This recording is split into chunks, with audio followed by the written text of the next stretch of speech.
any consequences for Israel or Iran for breaking? They didn't do anything. No, they didn't do anything. They would have if I put out a statement on truth, and they didn't do anything.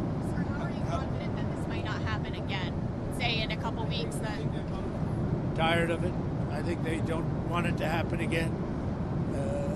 And Iran's not going to have a nuclear weapon, by the way.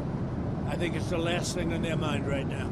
Mr. President, did Iran make any commitments yesterday about uranium enrichment? About what? About uranium enrichment. They're not going to have enrichment, and they're not going to have a nuclear weapon, and they know that. They're going to get on to being a great trading nation. You know, they're very good traders. And they're going to be a great trading nation, and they have a lot of oil.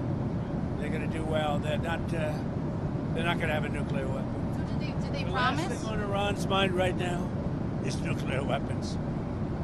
Can you clarify what you meant when you mentioned regime change in your Truth Social post the other night? Which? Regime change? Do you want to see regime change in Iran? No. If there was, there was. But no, I don't want it. I'd like to see everything calm down as quickly as possible.